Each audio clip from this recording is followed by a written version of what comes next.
Hi, everyone. I'm Liz Hayes, half of We Are KMB, Karma's My Bitch podcast. So I'm going to answer another one of your dating relationship questions. This one, I'm going to give you a little personal story to go along with it. It's, do I wait for the other person to say, I love you? So for my husband and I, when we first started dating, apparently on a rather sangria-fueled evening, I had told him I loved him. And this was probably less than 2 months, maybe, into our relationship, or that we were seeing each other. But I knew, we both knew. I mean, it was pretty, but he had this obnoxious rule that he wasn't going to say, I love you for 6 months, maybe, because I think he had gotten burned in the past when he had said it before that. So he was waiting for a particular mark. I believe it was the 6-month mark. And I remember thinking, what the fuck is that, right? But if you feel it, say it. And eventually, I guess we all kind of worked that out, although I think he stuck to that rule because that's just who he is and that's his personality. And fortunately, I was tenacious enough to not write him off for that.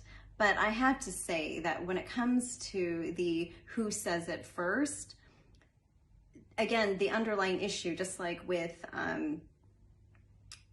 exclusivity versus relationship, and the underlying issue is intimacy and where we're at with that. When it comes to who says I love you first, the underlying issue is vulnerability.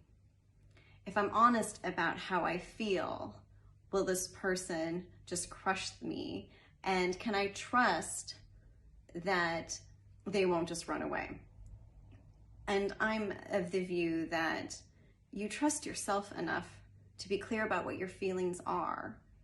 However and whenever you choose to express them is entirely up to you, and no one can take that away. It's not as if you're being coerced into saying, I love you, and it feels forced or contrived. If you genuinely feel that strongly towards someone, and you feel like expressing it, you feel like screaming it from the rooftops because you feel so much joy when you're in their presence, then say it. But if those 3 words are also a bit too intimidating, maybe because they have been overused or you haven't had the most positive experience with those words, like my husband, there are other ways of saying it too. I feel so great in your presence. I mean, perhaps that sounds a little cheese for some people, but for me, because we've been together so long, I think we've been married 20 years now or something, that I've tried other ways to express it because I just don't want to say I love you. Trust me, it gets quite old over these many years. Even though we sincerely mean it, it becomes quite rote. And so I am lame enough that I might just say, you know, honey, I really think you're just the coolest person in the world. Or I love how after all this time, you still make me smile. Or I still feel like you're one of the funniest people in the world, because even though he's a bit of a dork, he makes me laugh in a way that no one else can because his humor is just so nerdy and dry.